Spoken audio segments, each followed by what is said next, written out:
സിനിമകളെന്ന് പറയുന്നത് വെറും കഥകൾ മാത്രമല്ല, വിമർശനത്തിൻ്റെ ഭാഗം കൂടിയാണ്. തെറ്റായിട്ടുള്ള ഭരണകൂടത്തിന് തെറ്റുകൾ സംഭവിക്കുമ്പോൾ അത് ചൂണ്ടിക്കാണിക്കാറുണ്ട്. അത് ഇന്നും ഇന്നലെയും തുടങ്ങിയതല്ല, അത് ഭാവിയിലുണ്ടാകും. അതാണ് ജനാധിപത്യത്തിൻ്റെ മഹത്വം എന്ന് പറയുന്നത്. പക്ഷേ ഇവിടെ അതെല്ലാം കാറ്റിൽ പറത്തിക്കൊണ്ട്, ഇപ്പോൾ കഴിഞ്ഞ ഏതാനും മാസം മുമ്പാണ് എമ്പുരാന് ഏതാണ്ട് 21 തവണ കത്തിരിക വെച്ചത്.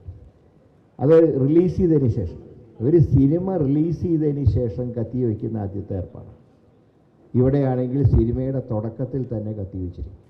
ഒരുപക്ഷെ നമുക്ക് കോടതിയിൽ ചെന്നാൽ അനുകൂലമായിട്ട് വിധി ഉണ്ടാവുമെന്നാണ് എൻ്റെ പ്രതീക്ഷ. പക്ഷേ ഒരു പ്രൊഡ്യൂസറെ സംബന്ധിച്ച് ഒരു സിനിമയുടെ ഡേറ്റ് തയ്യാറാക്കി എല്ലാ സജ്ജീകരണങ്ങളും ഒരുക്കിയതിന് ശേഷം അത് ഒരു ദിവസം നീണ്ടാൽ, അല്ലെങ്കിൽ തന്നെ ഇപ്പോൾ സിനിമ തിയേറ്ററിൽ പോയിട്ട് കാണുന്നവരുടെ എണ്ണം കുറഞ്ഞു വരികയാണ്. ഇപ്പോൾ യൂട്യൂബും മറ്റേലൊക്കെയാണ് ഇപ്പോഴത്തെ കാര്യം. പക്ഷേ അതിന് പുറമെയാണ് ഇപ്പോൾ ഇങ്ങനെയുള്ള ഈ കത്തിരിയും പ്രവർത്തിച്ചുകൊണ്ടിരിക്കുന്നത്. അതുകൊണ്ട് ഞാൻ ചോദിക്കുന്നത്, ഇങ്ങനെയാണെങ്കിൽ ഇനി ഏത് സിനിമ ഭാവിയിലെടുക്കാൻ കഴിയും? ഏതായാലും ഒരു മെച്ചം കിട്ടിയുള്ളൂ. ഇനി ഒരു വില്ലൻ കഥാപാത്രത്തിനും മുരളീധരൻ്റെ പേരിടില്ല. എന്താ, ഇത് ശ്രീകൃഷ്ണൻ്റെ പേരാണ്. അത് ഓടക്കുഴൽ ഏന്തി നിൽക്കുന്ന ശ്രീകൃഷ്ണൻ എന്നാണ് മുരളീധരൻ്റെ അർത്ഥം. അതുപോലെ ഉണ്ണികൃഷ്ണൻ രക്ഷപ്പെട്ടു, ഉണ്ണികൃഷ്ണൻ്റെയും പേരിന് ഇടാൻ പോകുന്നില്ല. ഇവിടെയുള്ള മിക്ക നടന്മാരെയും പേരൊന്നിനെയും വരാൻ പോകുന്നില്ല. ഇനിയിപ്പോൾ ദുഷ്ട കഥാപാത്രങ്ങൾക്ക് പുതിയ പേര് കണ്ടെത്തേണ്ട ചുമതല കൂടെ പ്രൊഡ്യൂസർമാർക്ക് വന്നിരിക്കുക. അല്ലെങ്കിൽ ഉറപ്പാണ് ഏത് സിനിമയായിട്ട് ചെന്നാലും ഇത് തന്നെയായിരിക്കും ഏർപ്പാട്. അപ്പോൾ തീർച്ചയായിട്ടും ഇതിൽ സെൻസർ ബോർഡിൻ്റെ നടപടികൾ എതിർക്കപ്പെടേണ്ടതാണ്. ഇത് ഇന്ന് അവസാനിപ്പിച്ചില്ലേ ഭാവിയിൽ ഇതായിരിക്കും സ്ഥിതി. അതുകൊണ്ട് മറ്റ് രാജ്യങ്ങളെ, മറ്റ് ചില മതരാഷ്ട്രങ്ങളെ പോലെ അതിനേക്കാൾ കഷ്ടത്തിലാണ് ജനാധിപത്യ രാജ്യമായിട്ടുള്ള ഇന്ത്യയുടെ ഇന്നത്തെ അവസ്ഥ എന്ന് പറയുന്നത്. അത് എതിർക്കപ്പെടണം. ആരാണെങ്കിലും ഇത് ചെയ്യുന്ന തെറ്റാണ്. കഥാപാത്രങ്ങൾ മിക്ക പേരുകൾ നിങ്ങൾക്കറിയാലോ. മിക്ക ഹിന്ദുക്കളുടെ പേരുകളും ദൈവങ്ങളുടെ പേരുകൾ, അതല്ലാത്ത ഏത് പേരുണ്ട്? ഒരു പേര് നോക്കിയാൽ ആ പേരിന് ദൈവങ്ങളുമായിട്ട് ബന്ധപ്പെട്ടിട്ടുണ്ട്. അപ്പോൾ ജാനകിയുടെ ഇപ്പോഴാണ് സീതാദേവിയുടെയാണെന്ന് ഇപ്പോഴത്തെ ആൾക്കാർ അറിയുന്നത്. ഇപ്പോഴത്തെ നമ്മുടെ ആൾക്കാർക്കൊന്നും ഇപ്പോഴത്തെ പുതിയ യങ് ജനറേഷനൊന്നും ഇതിൻ്റെ അർത്ഥം എന്താണെന്ന് അറിയില്ല. ജാനകി ഹിന്ദുക്കളുടെ പേരാണ് ജാനകി, അങ്ങനെ കഥാപാത്രം. പക്ഷേ ഇപ്പോഴാണ് അത് ജനകൻ്റെ മകൾ സീതയുടെ പേരാണ്.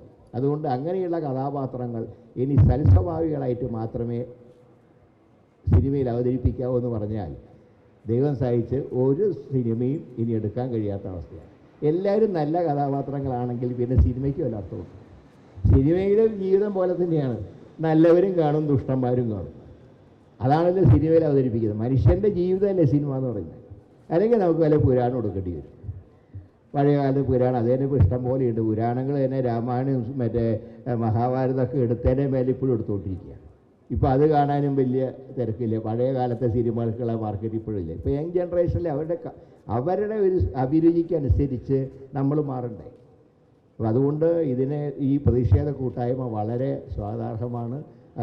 ജാതി മത ചിന്തകൾക്ക് അതീതമായി, കക്ഷി രാഷ്ട്രീയത്തിന് അതീതമായി തന്നെ സംഘടന മുന്നോട്ട് പോകുന്നു എന്ന് കാണുന്നതിൽ സന്തോഷമുണ്ട്. അതുകൊണ്ട് ഇന്ന് ഞാൻ സത്യത്തിൽ എനിക്ക് കോട്ടയത്തും ചെങ്ങന്നൂരൊക്കെ പരിപാടികളാണ്. പക്ഷേ ഒരു കൂട്ടായ്മയിൽ ഐക്യദാർഢ്യം പ്രഖ്യാപിക്കേണ്ട ഒരു ചുമതല എന്നെ സംബന്ധിച്ചിടത്തോളം ഉണ്ട്.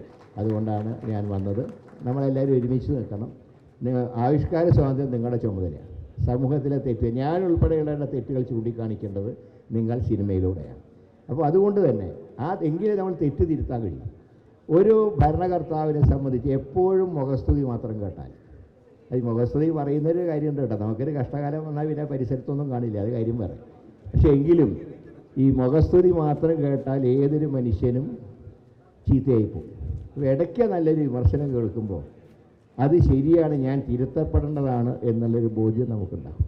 ഒരുപക്ഷെ എൻ്റെയൊക്കെ രാഷ്ട്രീയ ജീവിതത്തിലും വിമർശനങ്ങളാണ് എന്നെ ഈ തരത്തിൽ മാറ്റിയെടുത്തുള്ളത്.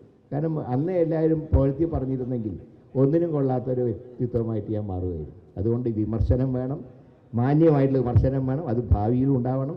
അതിന് നിങ്ങളോടൊപ്പം ഞങ്ങളുണ്ട്. ഇവിടെ കക്ഷി രാഷ്ട്രീയമൊന്നുമില്ല. എല്ലാ പാർട്ടിക്കാരും, ജനാധിപത്യത്തിൽ വിശ്വസിക്കുന്ന എല്ലാ പാർട്ടിക്കാരും, ഇന്ത്യൻ ഭരണഘടനയിൽ വിശ്വസിക്കുന്ന എല്ലാ പാർട്ടിക്കാരും നിങ്ങളോടൊപ്പമാണ്. ധൈര്യമായി മുന്നോട്ട് പോവുക. അന്തിമ വിജയം നിങ്ങൾക്കായിരിക്കുമെന്ന് മാത്രം പറഞ്ഞുകൊണ്ട് എൻ്റെ എല്ലാവിധ വിജയാശംസകളും നിങ്ങൾക്ക് നേരുന്നു. നമസ്കാരം.